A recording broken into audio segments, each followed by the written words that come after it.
Bueno, continuando con nuestro libro de grandes clásicos del suspenso, de selecciones del Red Diggers, vamos a continuar con nuestra novela de Mi prima Rachel. Vamos a iniciar el capítulo número 14.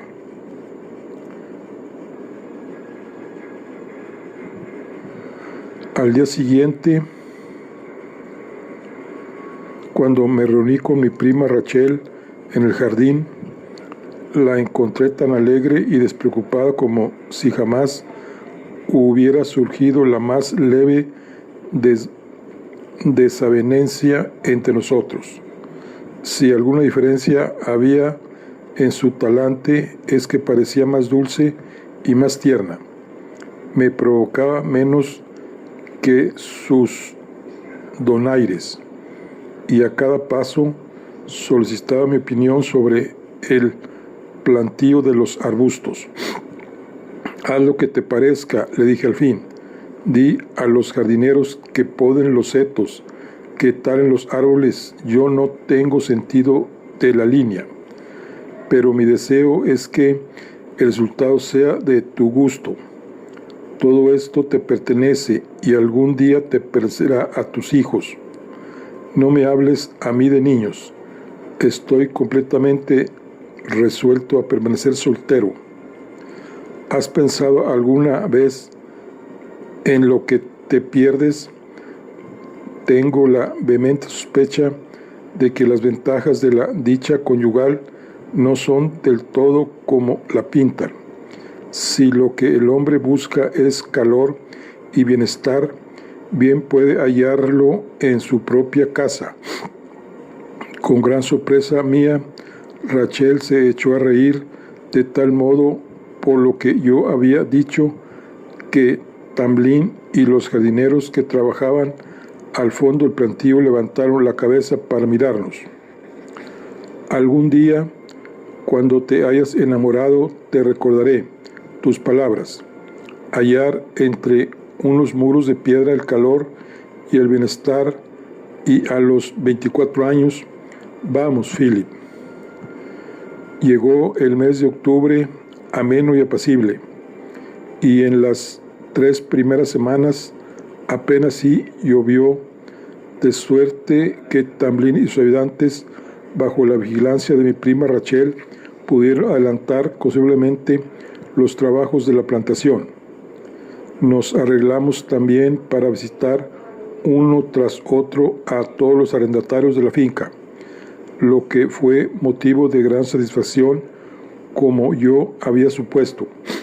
A todos los conocía desde mi niñez y había conservado la costumbre de visitarlos de cuando en cuando, ya que el hacerlo formaba parte de mis obligaciones.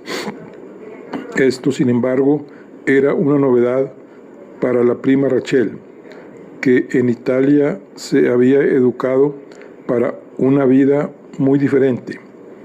Su comportamiento con los colonos no habría podido ser más justo ni más correcto, y el observarla cuando estaba con ellos era algo prodigioso. Mi prima hacía las preguntas más atinadas y daba las más atinadas respuestas. Así también, y esto le valió el cariño de muchos de ellos, debo mencionar los conocimientos que tenía acerca de todos los males que les aquejaban y sobre remedios que ella misma preparaba. Mi amor a la jardinería, aseguraba, trae aparejado el conocimiento de toda clase de hierbas. En Italia estudiamos constantemente ambas cosas, y de una planta extraía cierto bálsamo para frotar el pecho a un asmático, de otra un aceite indicado contra las quemaduras. Instruía también a todos sobre la forma de preparar una tisana como remedio contra la indigestión y el insomnio.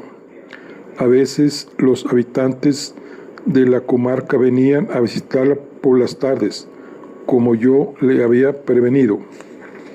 y ganaba tantas simpatías entre los señores, así los llamaba se come, como entre la gente de más humilde condición. Siempre tenía alguna historia que contarme sobre sus visitas cuando volvía yo a casa y entraba subrepticiamente por la puerta trasera. Luego de atravesar el bosque, una vez que el último de los carruajes había bajado por el camino de coches, me echaba en algún sillón de la biblioteca y, adrede para ponerla a prueba, plantaba las botas llenas de barro en el escabel, observando a Rachel de reojo. Jamás me reconvenía y, si acaso lo notaba, nunca dio muestra de hacerlo. Anda, le decía yo, cuéntame el último escándalo de la comarca. Y así, antes de subir a cambiarnos para la cena, me deleitaba con las hablillas y noticias del condado, los esponsales, bodas y defunciones más recientes, los bebés que se esperaban. Al parecer, en 20 minutos de charla, Rachel obtenía más información de un extraño que yo de un conocido de toda una vida. Como yo sospechaba, me dijo una vez, eres la desesperación de todas las madres en 100 kilómetros a la redonda. ¿Por qué? Porque no te dignas fijarte en ninguna de sus hijas. Y con lo buen mozo que eres, tan atractivo, tan codiciable en todos los sentidos. Por Dios, señora Adley, convenza usted a su primo para que se deje ver con más frecuencia. ¿Y tú qué les contestas? Que entre estas 4 paredes tienes todas las distracciones que te hacen falta. Aunque ahora caigo, agregó, eso podría interpretarse mal. Debo reprimir la lengua. Nada me importa lo que les digas mientras no me comprometas en ninguna imitación. No tengo el menor deseo de mirar a la hija de nadie. Las apuestas están a favor de Luisa y a la menor de las Pascoe. Tampoco le faltan posibilidades.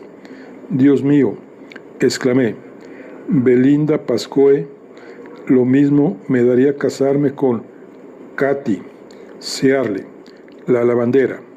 Vamos, prima, bien podrías protegerme. Lo que me abruma es ver hasta qué punto las mujeres no piensan más que en el matrimonio. No tienen muchas otras cosas en que pensar. Yo misma no escapo de los comentarios, te aseguro. Me han traído una lista de los viudos más apetecibles. En el Cornelius Occidental vive un lord a quien se considera el más indicado. Tiene 50 años, un hijo varón y 2 hijas ya casadas. ¿No será el viejo San Ives?, exclamé indignado. Mira, sí, creo que ese es su nombre. Dicen que es encantador. Encantador, ¿eh? A mediodía y está siempre borracho y suele correr por los pasillos detrás de las criadas. Billy Rowe, que vive en las tierras de Barton, mandó a una de sus sobrinas a hacer ahí y tuvo que volverse a casa, la pobre, de asustada que estaba. ¿Y quién es ahora el que sale con chismes?, observó la prima Rachel. Pobre Lord San Ives, si tuviera mujer, tal vez no anduviese a carreras por los pasillos, aunque eso dependería de la mujer. Pues bien, me has de ser tú la que se case con él. Pues bien, no has de ser tú la que se case con él, declaré con firmeza. Al menos podrías invitarle a cenar con nosotros, me propuso Rachel, con esa solemnidad en los ojos que anunciaba siempre alguna picardía. Según había tenido ya ocasión de aprender, podríamos dar una fiesta, Philip, para ti, las chicas más lindas y los viudos más atractivos para mí, aunque me parece que ya tengo hecha mi elección. Si he de casarme, me quedaré con tu padrino. Tiene esa manera tan llana de hablar que me admira enormemente. Quizá lo hizo con toda intención, pero yo mordí el anzuelo. No lo dirás en serio. ¿Casarte tú con mi padrino? Diantre, prima Rachel, si ya anda por los 60 y nunca le falta un resfriado u otro achaque cualquiera. Eso quiere decir que no tiene en su casa el calor y el bienestar que tú en la tuya, me repuso. Comprendí entonces que lo tomaba todo a risa y me reí con ella. Más tarde, empero, medité sobre el caso con desconfianza. Desde luego mi padrino se mostraba de lo más cortés durante sus visitas dominicales, y mi prima y él habían hecho unas migas excelentes. Fuimos a comer a Pelín una o dos veces y vi resplandecer a mi padrino de una forma desconocida para mí. Pero hacía ya 10 años que era viudo. De seguro que no se haría ilusiones respecto a mi prima Rachel, y sin duda que ella no le aceptaría. He ahí otro rasgo típico de las mujeres, me decía yo, el de andarse con bromas que dejan el aguijón clavado. Hacia fines de mes el buen tiempo cesó. Llovió por espacio de 3 días consecutivos. No podía pensarse en trabajar en el jardín, y nuestros visitantes habituales permanecían encerrados en sus casas, lo mismo que nosotros. Fue Secome quien propuso lo que me figuró que habíamos venido oyendo, que era el momento oportuno para revisar los objetos personales de Ambrosio. Secome abordó la cuestión cierta mañana en que mi prima y yo estábamos a la ventana de la biblioteca contemplando la lluvia. Yo acaba de comentar, a mí hoy me espera el despacho y a ti tu tocador. ¿Qué son esas cajas llegadas de Londres? ¿Vestidos que probarte para devolverlos luego? Vestidos no, telas para cortinas. Para mí que la tía Pove no andaba muy despabilada de la vista. El dormitorio azul tiene que hacer honor a su nombre. Actualmente es gris y no azul, y las colchas están apolilladas, pero que no se entere Secome. Polilla de muchos años. He escogido cortinas y colchas nuevas para ti. Fue entonces cuando entró Secome y me dijo, ¿cómo está tan mal tiempo, señor? He pensado que los mozos podrían dedicarse a hacer la limpieza dentro de casa. El dormitorio de usted, bien que lo necesita, pero no pueden limpiar con todas esas cajas y baúles del señor Aldey, desparramadas por el suelo. Lancé a mi prima una mirada, temiendo que aquella falta de tacto la hubiese ofendido, pero con gran sorpresa mía tomó la cosa de buen talante. Tiene usted razón, Secome, contestó Rachel. Nos hemos desentendido de ello demasiado tiempo. Bueno, Films, ¿qué dices? Muy bien, si tú lo quieres, que enciendan la chimenea, y cuando se haya calentado la habitación, subiremos. Creo que los dos tratábamos de ocultar nuestros sentimientos. Por consideración a mí, Rachel estaba resuelta a disimular toda su sobra, y por mi parte, deseoso de hacer otro tanto por ella, fingí una animación ajena por entero a mi carácter.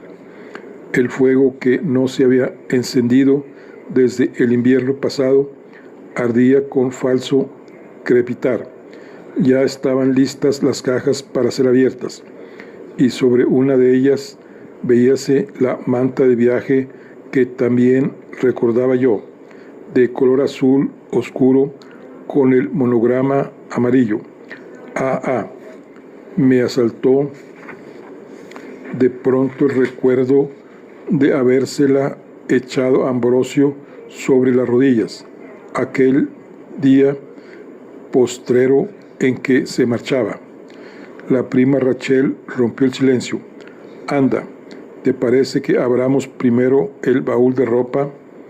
Hablaba con un tono intencionalmente duro y expeditivo. Le entregué las llaves que ella misma puso bajo custodia de Secome el día de su llegada, como tú quieras. Rachel metió la llave en la cerradura, la hizo girar y levantó la tapa. Encima de todo venía la vieja bata de Ambrosio, bien que la conocía yo. Era de seda gruesa y de color rojo oscuro. Ahí estaban también sus pantuflas, largas y aplanadas. Me quedé inmóvil, fija la vista en ellas. Era como si hubiese vuelto al pasado. Me acordé de Ambrosio cuando entraba en mi habitación por la mañana, cubierta la cara de jabón de afeitar. Mira, hijo, he pensado que en aquel mismo cuarto donde ahora estábamos, envuelto en aquella bata, calzado con aquellas pantuflas. ¿Qué hacemos con esto?, preguntó Rachel, y su voz, antes dura, se había tornado queda tenue. No sé, eso debe resolver tú. ¿Las usarías si te las diera? No, no lo creo. Mi prima no dijo nada y puso aquellas prendas sobre la cama. Apareció luego un traje ligero, que Ambrosio había llevado los días calurosos. Yo no lo había visto, pero a Rachel le sería bien conocido. Lo sacó y lo dejó al lado de la bata. Habrá que plancharlo, observó. De pronto empezó a sacar los objetos del baúl con rapidez, haciendo con ellos un montón. Me figuro, Philip, que si tú no quieres quedarte con estas cosas, el personal de la finca que tanto quería a Ambrosio podría utilizarlas. Tú sabrás mejor qué regalar a quién. Tengo para mí que no se daba cuenta de lo que hacía. Iba sacando las cosas presa de una especie de furor. De súbito se arrojó en mis brazos, apoyando la cabeza en mi pecho. Ay, Phil, perdóname. Debí dejar que Secome y tú os encarguéis de esto. He sido una tonta. Qué impresión tan singular, como si tuviera en mis brazos a una niña, como si estrechase a un animal herido. Acaricié los cabellos de Rachel y recliné la mejilla sobre su cabeza. Cálmate, no llores. Vete a la biblioteca. Yo terminaré la tarea. No, qué flaqueza la mía, qué estupidez. Para ti es tan duro como para mí, con tanto como le querías. Yo seguía pasando los labios por sus cabellos. Extraña sensación. Y qué menudita era mi prima, apoyada sobre mi pecho. Por mí no importa, dije.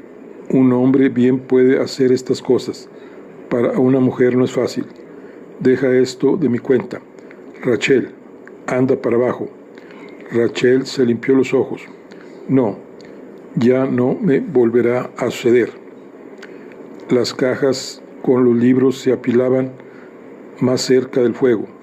Tomé una silla y la puse ahí para ella, al amor de la lumbre, y yo me arrodillé al lado de los demás baúles y fui abriéndolos uno por uno.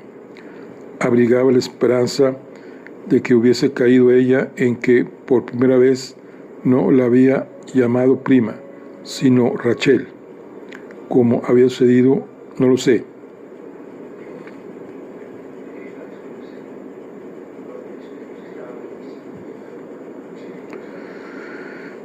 Debió de ser, supongo, porque al estar de pie y tenerla medio abrazada, la había encontrado mucho más pequeña que yo.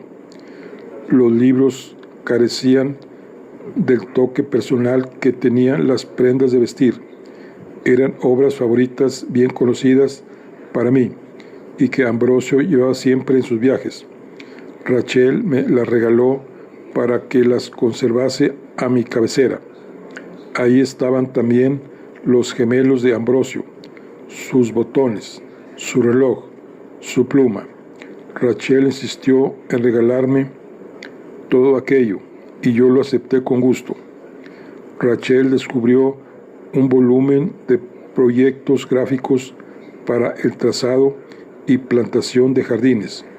Esto va a sernos muy útil, comentó, y levantándose de la silla, se acercó a la ventana para mejor examinar el libro a la luz. Yo abrí otro volumen al azar. Un pedazo de papel escapó de entre las hojas. Reconocí en él la escritura de Ambrosio. Parecía el fragmento central de una carta arrancado del resto y olvidado. Es una enfermedad, por supuesto, de la que he oído hablar a menudo, como la cleptomanía u otra cualquiera, y sin duda ella la habrá heredado del manirroto de su padre, Alexander Collin. ¿Desde cuándo es víctima de tal enfermedad? No sabría yo decirlo. Tal vez lo haya sido siempre. Esto sin duda aclara mucho de las cosas que hasta ahora me han conturbado en todo este asunto. Lo que sí sé, hijo mío, es que ya no puedo.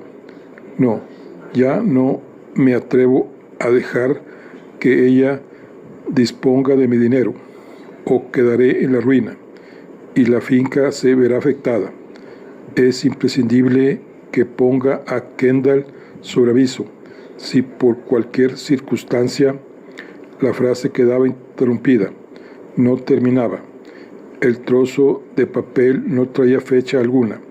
La escritura era normal. En esto volvió Rachel apartándose de la ventana, y yo estrujé en el puño aquel fragmento de papel. ¿Qué tienes ahí?, preguntó mi prima. Nada. Arrojé al fuego el pedazo de papel.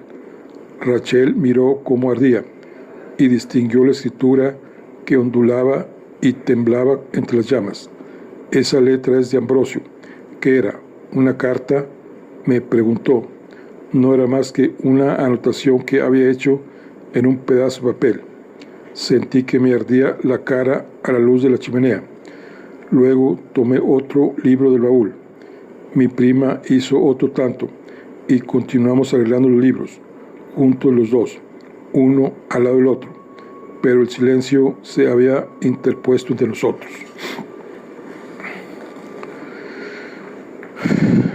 Capítulo 15. A eso del mediodía habíamos terminado ya de ordenar los libros. Secome mandó a John y al joven Arturo a preguntar si había que llevar algo al piso de abajo antes de que los mozos se fuesen a comer. Deja esa ropa sobre la cama, John, le dije. Voy a necesitar que Secome me ayude a empaquetarla dentro de un rato. Todos estos libros bájalos a la biblioteca y lleva esto al tocador. Arturo, te lo ruego, agregó mi prima. Eran sus primeras palabras desde que yo arrojé al fuego aquel pedazo de papel. ¿No quieres bajar conmigo a la biblioteca y ayudarme a poner los libros en los estantes?, le pregunté. Creo que no, repuso. Hizo luego una pausa momentánea, como si fuese a añadir algo más, pero no dijo nada. y salió por el pasillo hacia sus habitaciones. Almorcé solo, mirando todo el tiempo por las ventanas del comedor. Seguía lloviendo torrencialmente. Me esforzaba por mantener ocupada la imaginación. Sin embargo, con la obstinación de un dolor de muelas que nos ataca de pronto y luego se adormece, mis pensamientos volvían a aquel trozo de papel. ¿Qué hacía entre las páginas de aquel libro? ¿Cuánto tiempo llevaba ahí olvidado? ¿Sería que Ambrosio empezara una carta para mí que jamás llevó a su destino?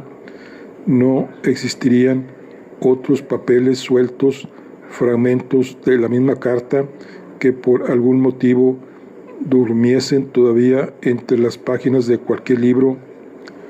Secome y yo pasamos toda la noche clasificando la ropa, y él se encargó de hacer varios paquetes mientras yo redactaba otras tantas cartas aclaratorias que habían de ir con ellos. Cuando acabamos con esto, bajé de nuevo a la biblioteca y dispuse los libros en los anaqueles.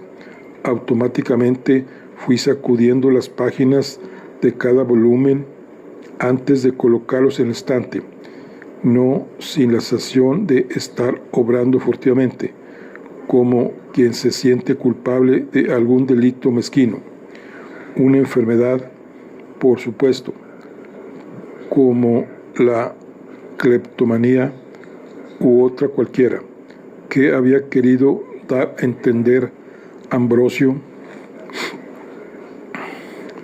Tomé un diccionario y busqué la palabra cleptomanía, una irresistible propensión al robo observada en personas no obligadas a ello por necesidad. No era esta la imputación que Ambrosio hacía a mi prima, sino la de despilfarro.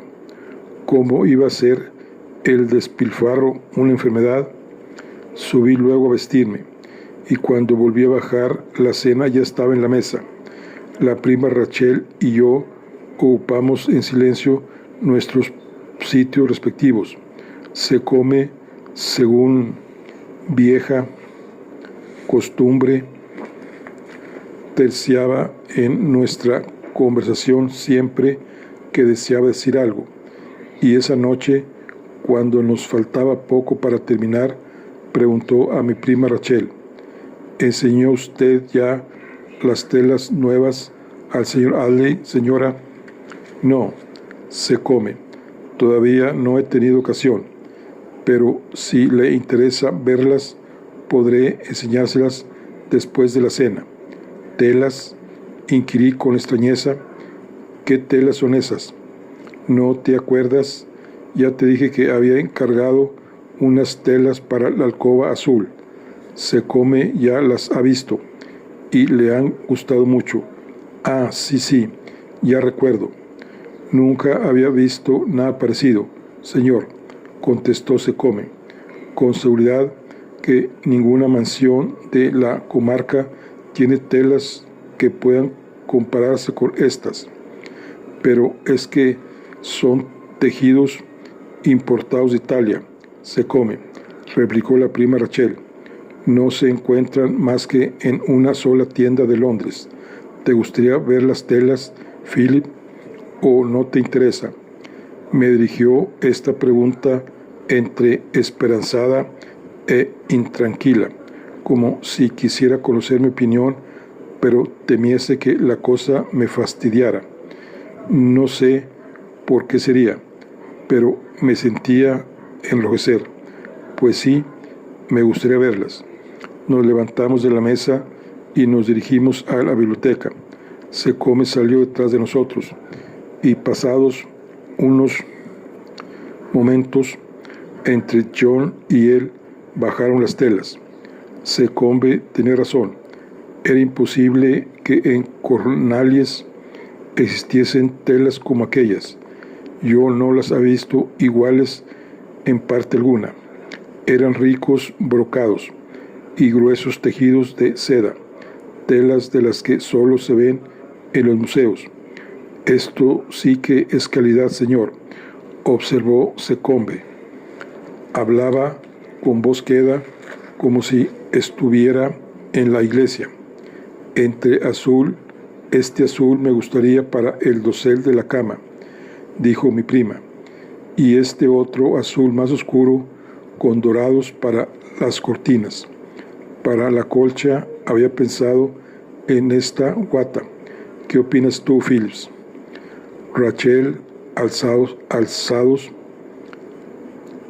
a mí los ojos, me miraba con ansiedad. Yo no sabía qué decir. ¿No te gustan?, me preguntó. Me gustan, y mucho, pero nuevamente me sentí enrojecer. ¿No son muy caras? Bueno, sí, caras sí que son. Cualquier tela de estas cuesta mucho, pero dura un montón de años. Phillips, vaya, tu nieto y hasta tu bisnieto podrán dormir en la alcoba azul con un cobertor de estos en la cama y con estos cortinajes. Lo que importa, Phillips, es que te gusten. Pues sí, a cualquiera le gustarían. Muy bien, pues tuyas son. Recibílas como un obsequio más, como un obsequio mío.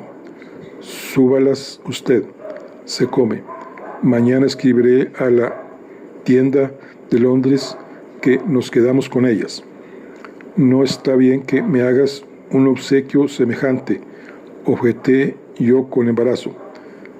Te va a costar demasiado, pero si tengo el capricho de regalártelas, tú me has hecho un favor grandísimo. Esto es un regalo de nada, en comparación. Su voz era dulce y suplicante, y cuando me volví a mirarla, descubrí en sus ojos una viva expresión de agravio. Es un rasgo entrañable por tu parte, pero sea como fuera, no creo que debas hacer tal cosa. Al rato mi prima me dijo, he encontrado un libro sobre jardines que va a sernos muy útil para nuestros proyectos. Algunas cosas quedarían muy bien aquí. Una terraza, por ejemplo, con vistas al mar sobre los prados y al lado opuesto un jardín acuático en hondo, como el que hay en una de las villas romanas donde yo suelo vivir, y ya he dado con el sitio exacto para eso. Apenas sí sabré decir cómo fue, mas de pronto, en un tono natural y espontáneo, le pregunté, ¿has vivido siempre en Italia? Sí. ¿No te lo dijo nunca Ambrosio? La familia de mi madre era de Rusia, y mi padre, Alexander Corín, jamás pudo tolerar a Inglaterra. Me parece que no se llevaba bien con su familia, aquí en Cornelius. La vida en Roma le encantaba, y mi madre y él se entendían perfectamente, pero llevaban una existencia muy precaria. Nunca tenían un céntimo, ¿sabes? De niña me acostumbré, pero ya mayorcita aquello era vivir en vilo. ¿Murieron los dos? Sí. Mi padre falleció cuando tenía yo 16 años. Mi madre y yo vivimos 5 años solas, hasta que me casé con Cosimo Zangaletti. Y fueron 5 años terribles, siempre de una ciudad para otra, sin saber nunca si al día siguiente teníamos que comer. Así pues, mi prima contaba 21 años cuando se casó, por primera vez, la misma edad de Luisa. ¿Cómo vivirían su madre y ella hasta que conoció a Zangaletti? Tal vez subsistiera dando clases de italiano, como había dicho Rachel de hacerlo aquí. Mi madre era muy guapa, agregó mi prima. Bien, distinta de mí, excepción hecha de la tez.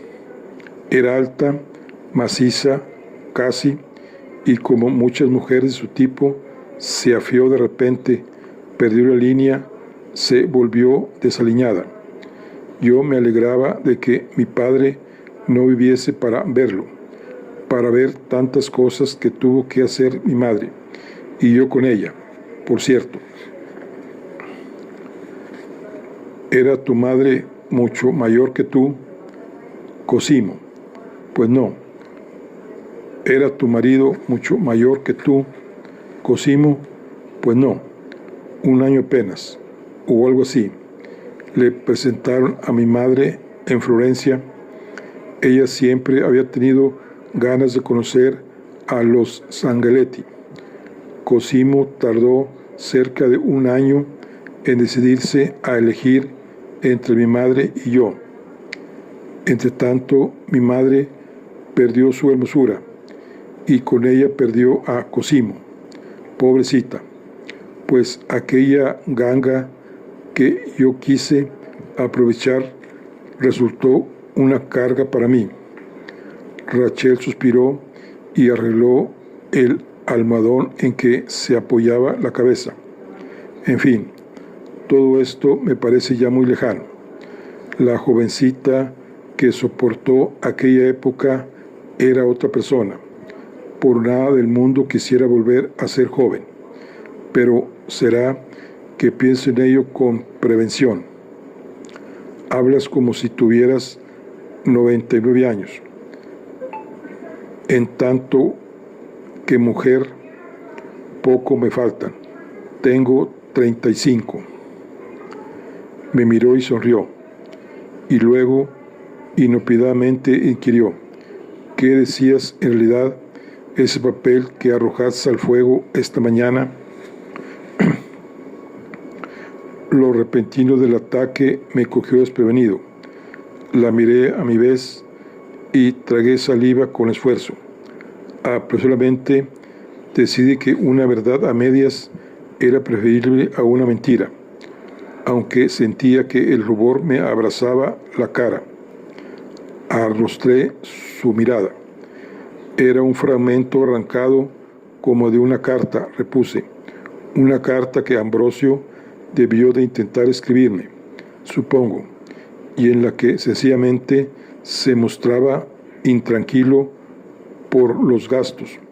No eran más de 2 o 3 líneas.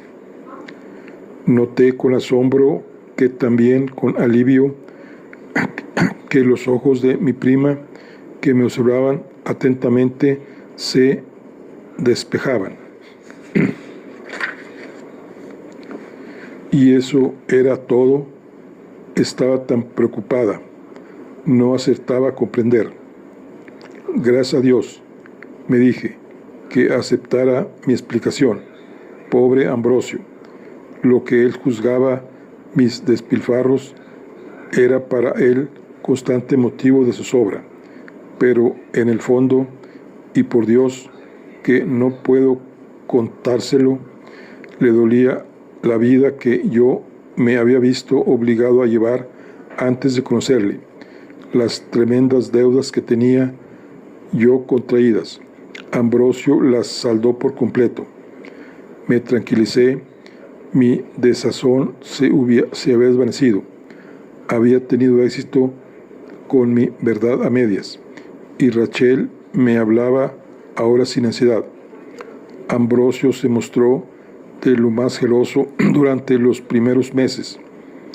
No puedes figurarte, Philip, lo que esto significaba para mí. Había encontrado por fin un ser en quien poder depositar mi confianza, y lo que es más prodigioso todavía, un ser a quien dar mi amor también. Creo que no me habría negado cualquier cosa en el mundo que él hubiese pedido. Por eso, cuando Ambrosio enfermó, se interrumpió. Tenía los ojos turbados. Por eso me fue tan difícil comprender el cambio que se operó en él. ¿Quieres decir que dejó de mostrarse celoso? Generoso lo seguía siendo, aunque no del mismo modo. Me regalaba muchas cosas, joyas, casi como si tratase de ponerme a prueba de algún modo. No puedo explicarlo. Y si le pedía un poco de dinero para cualquier insignificancia necesaria en la casa, solía mirarme largamente, con no sé qué extraña y cavilosa desconfianza, y me preguntaba para qué quería yo el dinero, en qué pensaba emplearlo, que si iba a dárselo a alguien. A la larga tuve que recurrir a Rainaldi, tuve que pedirle dinero a Rainaldi, Philip, para pagar los salarios de la servidumbre. Hizo de improviso un movimiento de las manos y se levantó del asiento. No pensaba contarte ni palabra de esto, exclamó. Fue hasta la ventana, descorrió la cortina y se puso a mirar el furibundo aguacero. ¿Por qué no?, pregunté. Porque yo quiero que tú le recuerdes cómo aquí le conociste. Tú conserves la imagen de Ambrosio que vivió en esta casa. Entonces solo a ti te pertenecía. Deja que siga siendo el mismo. Rachel, acércate. Cruzó la habitación para llegar a mí y puso sus dos manos en las mías. En esta casa no se abriga resentimiento alguno, le dije. La casa es mía. Todo resentimiento desapareció con la muerte. De ahora en adelante vas a recordar el Ambrosio que yo recuerdo. Conservaremos su viejo sombrero en el vestíbulo y su bastón en el perchero, entre los demás. Ahora tu hogar es este, como lo fue de Ambrosio, como lo es mío. ¿Comprendes? Rachel alzó a mí los ojos sin retirar sus manos de entre las mías. Sí. Me sentí singularmente conmovido, como si todo lo que hacía y decía hubiese estado dispuesto y ordenado por una voluntad ajena.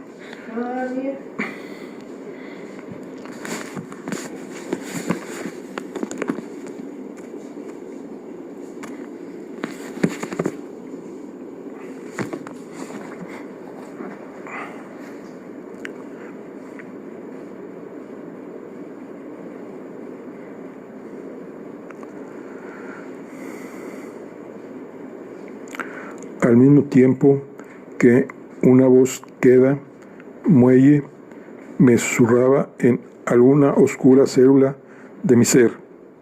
Ya nunca podrás deshacer lo hecho en este momento. Nunca, nunca. Mi prima se alejó de mi lado y tomó el candelero para irse a la cama. Buenas noches, Philip, y que Dios te bendiga, dijo.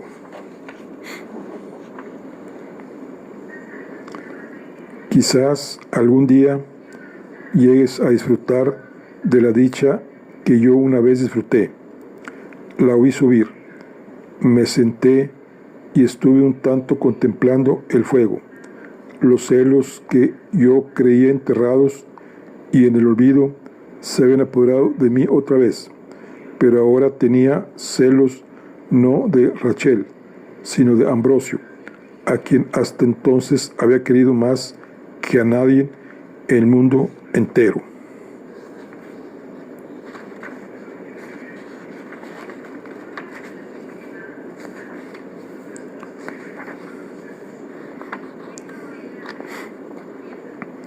Capítulo 16. Noviembre y diciembre transcurrieron con rapidez. La prima Rachel y yo nos amoldamos a un programa que al parecer nos venía de maravilla. Cuando el tiempo lo permitía, Rachel se pasaba la mañana en los jardines, dirigiendo a Tamlin y a los jardineros en sus tareas, o vigilando los progresos del paseo escalonado que habíamos resuelto hacer en tanto que yo iba por la finca ocupado en mis trabajos habituales. Nos reuníamos a las 12:30 para tomar algún alimento, por lo general frío, jamón o empanada y un poco de pastel. Era esta la hora en que comían los criados y nos servíamos nosotros mismos. Entonces veía yo a Rachel por primera vez en el día, pues invariablemente tomaba el desayuno en su habitación. Cuando andaba yo fuera recorriendo la finca o estaba en el despacho y oía sonar las 12, el reloj de la torre, a lo cual seguía casi del acto el estruendo de la gran campana que convocaba a los trabajadores a comer, notaba en mí como un ardor creciente, una repentina ligereza de corazón. Me consumía la impaciencia por llegar al comedor. De ordinario, mi prima estaba ahí antes que yo, para darme la bienvenida y desearme los buenos días.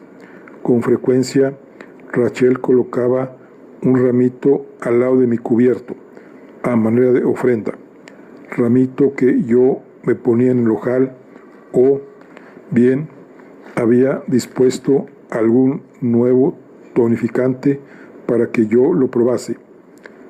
Una de esas infusiones de hierbas de las que al parecer poseía cientos de recetas. Una vez concluido el almuerzo, mi prima subía a su habitación a descansar, o si era martes o jueves, disponía que le trajeran el coche y, conducida por Wellington, iba a devolver las visitas que le habían hecho los vecinos de la comarca. Ya no la volví a ver hasta la hora de la cena, a las 5, y este tiempo intermedio solo existía para mí como un tránsito ineludible para la hora de la cena y de la velada. Toda la tarde experimentaba como un sentimiento de apremio la impaciencia por acabar. Se habría detenido el tiempo y lanzaba una mirada al reloj de Ambrosio, solo las 4:30. Cuando volvía por fin a casa por las caballerizas, sabía enseguida si Rachel había regresado ya, porque veía el coche en la cochera, y si una vez dentro, al pasar por la biblioteca y el salón, encontraba desiertas ambas piezas, ello quería decir que mi prima había subido a descansar a sus aposentos. Me cambiaba entonces de ropa y bajaba a la biblioteca para esperar a Rachel. Mi impaciencia crecía conforme las manecillas del reloj se acercaban a las 5. A fin de oír sus pasos, dejaba abierta la puerta de la biblioteca. Distinguía primero el pataleo de los perros, para los cuales yo nada contaba ahora, y que seguían a Rachel como su sombra, y enseguida el crujir del vestido de mi prima en la escalera. Este era para mí, me figuro, el momento más preciado del día entero. Había no sé qué en aquel rumor que provocaba en mí tal estremecimiento de gozo anticipado, que apenas sí sabía qué hacer ni qué decir cuando ella entraba en la pieza. Se come, venía a anunciar la cena, y pasábamos al comedor para ocupar nuestros sitios. Yo a la cabecera de la mesa, mi prima a mi derecha, y parecíamos que esto había sido siempre, así que nada había en ello de nuevo, ni de raro. Con todo, si siempre hubiera sido así, no me habría parecido tan emocionante como ahora, cuando el simple acto de comer y el beber se convertía en cierto modo en una aventura desconocida. No siempre nos instalamos en la biblioteca. En ocasiones Rachel me invitaba a acompañarla al piso alto, al tocador de la tía Pebe, y ahí extendíamos sobre el suelo los libros y planos de jardinería. Abajo, en la biblioteca, era yo el anfitrión, pero en su tocador lo era ella. No estoy seguro de que esto último no fuese más de mi agrado. Ahí descartábamos toda ceremonia. Secombe no estaba presente para importunarnos por quién sabe qué brillante alarde de tacto Rachel le había hecho prescindir del solemne servicio de plata para el té, y mi prima preparaba una tisana para los dos, costumbre europea esta que, decía ella, era mucho mejor para los ojos y para el cutis. Aquellas horas que seguían a la cena transcurrían con excesiva prontitud, y yo solía contar con que Rachel se olvidase de preguntar la hora, pero el desdichado reloj del campanario, demasiado próximo a nosotros para dar las 10 sin que se lo oyera, hacía trizas invariablemente aquel bienestar. No creía que fuese tan tarde, solía observar Rachel, levantándose y cerrando los libros, y yo bien sabía que aquella era la señal de despedida. Ni siquiera me valía la trinquiñuela de demorarme en la puerta charlando. Habían dado las 10 y debía irme. A veces mi prima me alargaba la mano para que se la besara. Otras me presentaba la mejilla. Ocasiones había en que me daba palmaditas en la espalda, como habría hecho con un perrillo. Jamás volvió a acercarse a mí ni a tomarme la cara entre las manos, como aquella noche en que la encontré en la cama. Yo no lo pretendía, no lo esperaba, pero cuando, después de darle las buenas noches, me encontraba solo en mi habitación, cuando, después de abrir los postijos para contemplar el callado jardín, oí el murmullo lejano del mar que rompía en la caleta al pie del bosque. Me sentía extrañamente desamparado, como un niño al término de sus vacaciones. En otro tiempo, por Navidad, cuando Ambrosio estaba en casa, obsequiaba con una cena de Nochebuena a los colonos de la finca. Yo la había pasado por alto los últimos inviernos de su ausencia, ya que Ambrosio, a la vuelta de algunos de sus viajes, celebró aquella cena el día de San Juan. Esta vez resolví dar una vez más, como vieja costumbre, siquiera fuese porque Rachel estaba con nosotros. Así pues, di órdenes a los leñadores, mas yo mismo fui al bosque para escoger el abeto. Rachel no cabía en sí de gozo. Andaba en conciliábulos con Secombe y el cocinero, y hasta convenció a mi servidumbre masculina para que accediese a que 2 chicas de las tierras de Barton viniesen a hacer unos pasteles franceses bajo su vigilancia. Todo era expectación y misterio, porque yo decidí que Rachel no tenía que ver el árbol, y ella insistió en que yo no tenía que saber nada de lo que iba a servirnos en la cena. Llegaban paquetes para mi prima que desaparecían en el piso alto. Cuando llamaba yo a la puerta de su tocador, oía crujir papel, y luego, un siglo después, la voz de Rachel me contestaba: «Pasa», y la encontraba de rodillas en el suelo.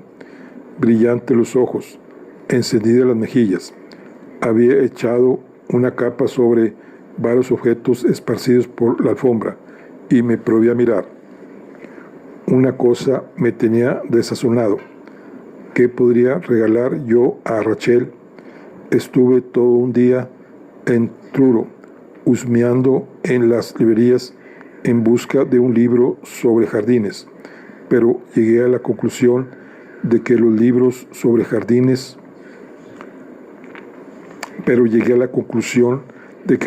traídos por ella de Italia eran mejores que cualquiera que yo pudiera ofrecerle. Recordé que en una ocasión Luisa se puso contentísima con un guardapelo que mi padrino le trajo de Londres. Luisa solía lucirlo en alguna velada, cuando venía a comer con nosotros los domingos, y en esto se me ocurrió la solución. Entre las joyas de mi familia habría algo que pudiese regalar a Rachel, las joyas que se guardaban en la caja de seguridad que teníamos en casa, con los documentos y papeles de los Aldey, sino en el banco. Mi padrino sabría bien qué joyas eran aquellas, pero se había ido a Exeter a arreglar unos negocios y no regresaría antes de Nochebuena. Resolví ir yo mismo al banco y pedir que me mostrasen las joyas. El señor Koch me recibió con su habitual cortesía. Me hizo pasar a su despacho particular y prestó oídos a mi petición. Después alegó: supongo que el señor Kendall no tendrá inconveniente. No, naturalmente, repuse con impaciencia. Es cosa ya convenida, lo cual era mentira, pero a los 24 años, cuando apenas faltaban unos meses para mi cumpleaños, resultaba ridículo tener que pedir permiso a mi padrino para cualquier pequeñez. Yo no tenía idea de que la colección fuese tan rica.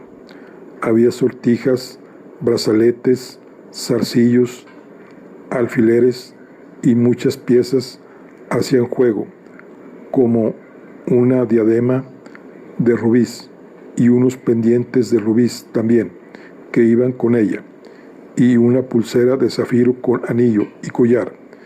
El señor Koch abrió luego la última caja y sacó un collar de perlas. Tenía 4 hileras, con un diamante en el broche.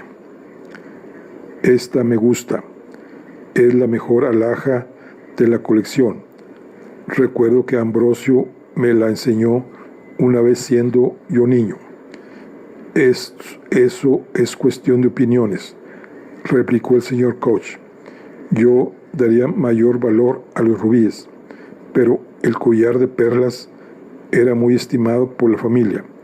La abuela de usted, la señora de Ambrosio, Aldey, lo lució por primera vez como desposada en la corte.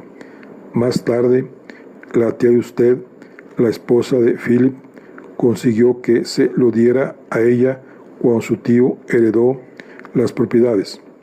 Varias mujeres de la familia lo han lucido en sus bodas, entre ellas su propia madre de usted. Creo que fue la última que lo llevó. Levantó el collar en la mano y la luz que entraba por la ventana dio de lleno en las perlas, tersas y redondas. Alargué la mano y tomé el collar. Pues bien, quiero llevármelo ahora mismo, le dije, y volví el collar a su estuche. El señor Koch se mostró ligeramente desconcertado. No sé si será prudente, señor Aldey. Si el collar se perdiese o le ocurriese algo, sería una verdadera desgracia. No se perderá, le respondí lacónicamente.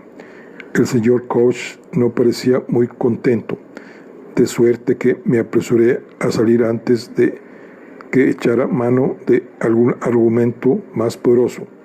Monté a caballo y volví para casa todo eufórico. Aunque hubiese registrado el país entero, no habría podido hallar mejor regalo para mi prima.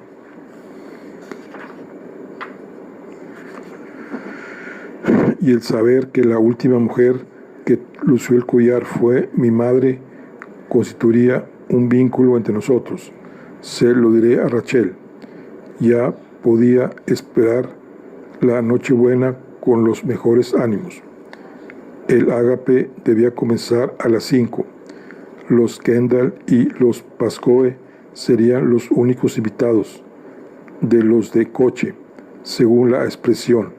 Los demás vendrían en tartana o en tilburí o incluso a pie. Habíamos dispuesto 3 mesas. Yo debí ocupar la cabecera de una de ellas, con Rachel en el extremo opuesto. Presidiría la segunda Billy Rowe, el de Barton, y la tercera Peter Jones de Cocombe.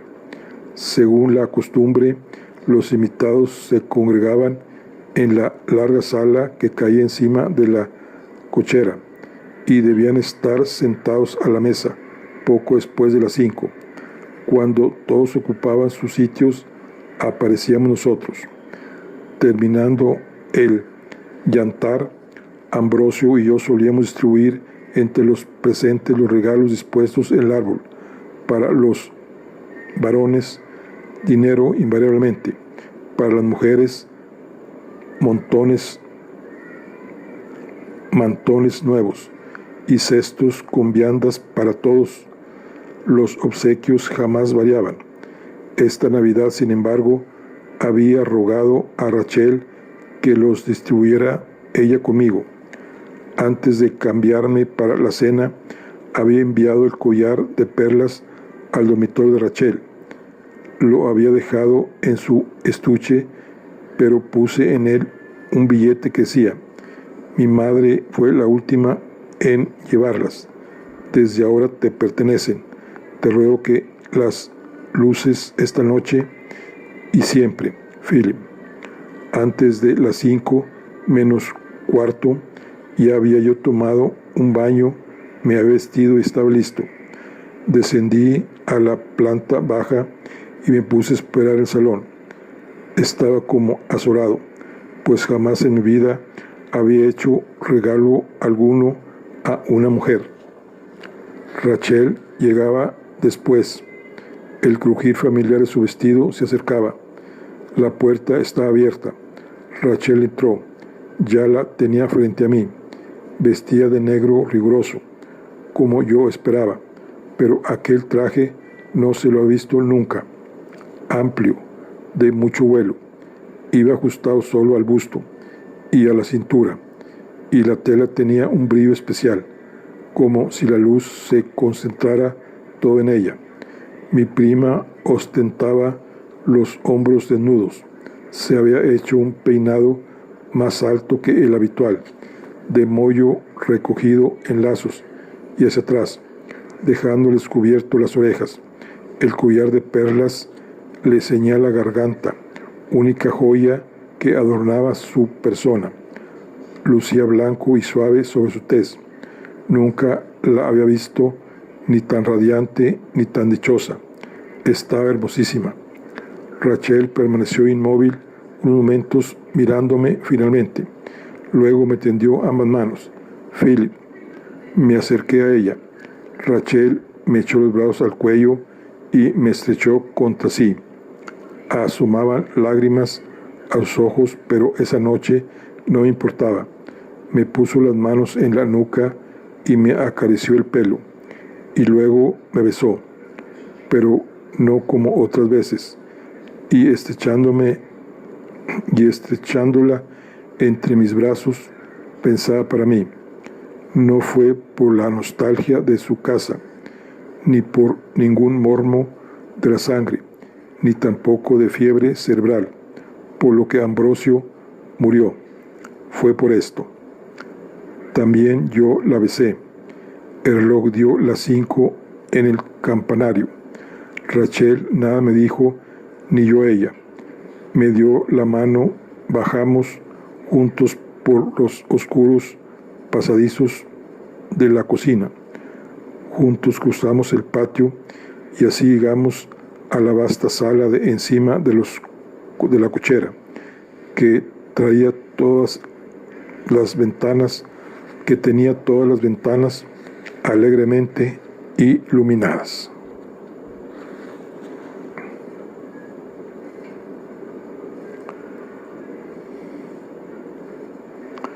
Bueno, aquí concluimos la charla de hoy. Nos vemos en la siguiente. Hasta luego.